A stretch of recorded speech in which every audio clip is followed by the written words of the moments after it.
큰아들에게 아파트를 준다고 유언을 했는데 유언자보다 큰아들이 먼저 돌아가셨습니다. 유언의 효력은 어떻게 되는 것일까요? 손자에게 효력이 미칠까요? 유언을 새로 해야 하나요? 안녕하세요. 웰다잉 유언상속 도우미 이양원 변호사입니다. 유언자보다 유언을 받게 되는 수증자인 자녀가 먼저 사망하는 경우 100세 시대에는 적지 않은 일입니다. 오늘은 이 사례를 홍미란 씨 사례를 살펴보면서 그 내용에 어떤 것이 있는지를 알아보도록 하겠습니다. 85세 홍미란 씨, 남편이 물려준 목동 45평 아파트에서 65세 큰아들 가족과 함께 살고 있습니다. 홍미란 씨는 미국에 작은 아들이 살지만 자기 자신을 모시고 돌봐주는 큰아들에게 아파트를 물려주기로 유언을 해 두셨습니다. 그런데 큰아들이 암에 걸려 투병 생활을 하다가 그만 세상을 떠나고 말았습니다. 큰아들을 잃은 충격에 홍미란 씨도 건강이 급격히 나빠졌는데요. 홍미란 씨가 이대로 돌아가시면 유언의 효력은 어떻게 될까요? 목동 아파트는 손자에게 가게 될까요? 유언은 유언자가 사망한 때로부터 효력이 발생합니다. 그런데 100세 시대가 되다 보니 유언자가 유언을 한 후에 20년, 30년 뒤에 돌아가시는 사례도 점점점 늘고 있습니다. 이에 따라 유언에 의해서 상속을 받을 사람, 즉 수증자가 유언자보다도 먼저 돌아가시는 사례도 따라서 많아지고 있습니다. 우리 상속법은 유언자 사망 전에 수증자가 사망하면 유언의 효력이 생기지 않는다고 규정하고 있습니다. 민법 제1089조는 유증은 유언자의 사망 전에 수증자가 사망한 때는 그 효력이 생기지 않는다. 정지 조건이 있는 유증은 수증자가 그 조건 성취 전에 사망한 때는 그 효력이 생기지 않는다라고 규정하고 있습니다. 이때 정지 조건이라는 것은 예를 들면 결혼을 하면 아파트를 주겠다라고 유언을 했는데 결혼하기 전에 돌아가신 경우에는 그 유언, 그 수증자가 결혼하시기 전에 돌아가시는 경우에는 그 유언 자체가 효력을 갖지 못한다는 얘기죠. 따라서 조금 전에 말씀드린 홍미란 씨 사례의 경우 홍미란 씨는 큰아들에게 아파트를 주겠다고 유언을 했는데 유언자 사망 전에 오히려 수증자가 사망하는 사례가 발생할 경우 그 유언은 효력을 잃게 됩니다. 따라서 홍미란 씨의 경우에는 유언이 없는 상태로 가게 되고요. 유언이 없는 상태로 가게 됐을 때 상속 재산이 어떻게 될지 역시 민법은 규정하고 있습니다. 민법 제1090조는 유증이 그 효력이 생기지 아니하거나 수증자가 이를 포기한 때에는 유증의 목적인 재산은 상속인에게 귀속된다라고 규정을 하고 있습니다.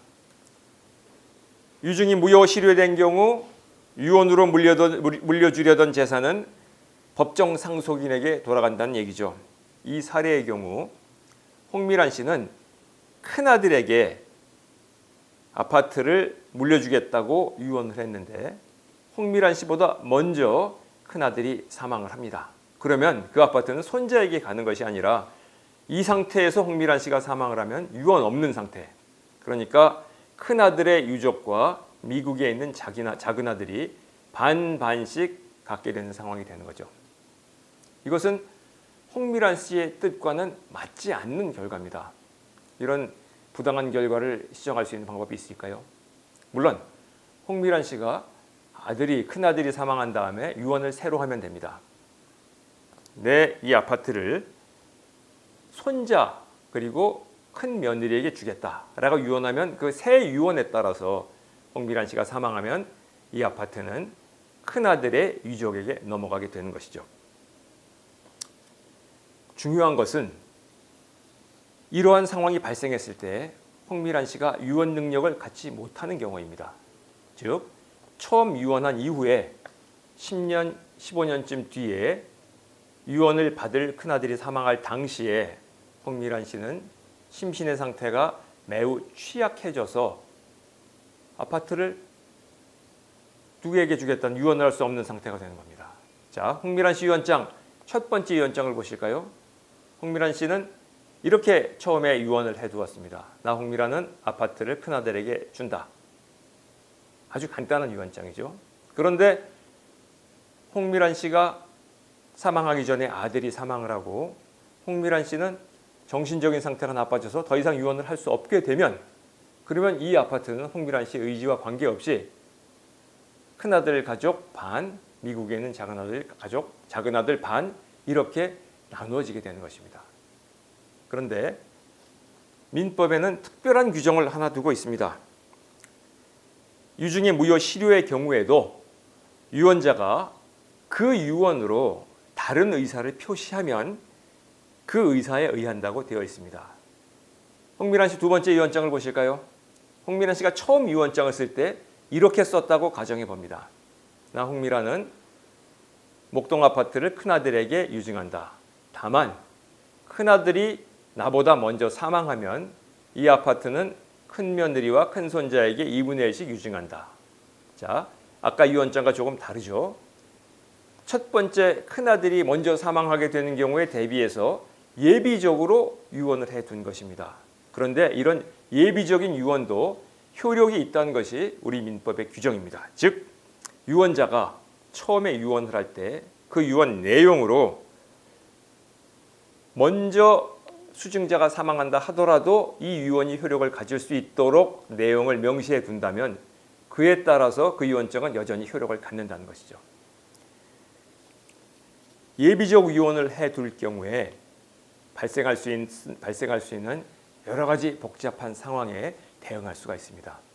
다만 예비적 유언의 경우에 자칫 잘못하면 유언 전체가 불안해지거나 흔들릴 수가 있고요. 그래서 그 예비적 유언 때문에 유언 전체의 효력이 상실되는 경우도 있을 수가 있습니다. 따라서 예비적인 유언을 하시는 경우 여러 가지 앞으로 발생할 수 있는 변화를 염두에 두고 유언의 내용에 예비적인 유언을 하실 경우에는 반드시 유언 전문 변호사의 사전 상담이 필요하다는 점을 말씀드리겠습니다. 지금까지 웰다잉 유언 상속 도우미 이양원 변호사였습니다.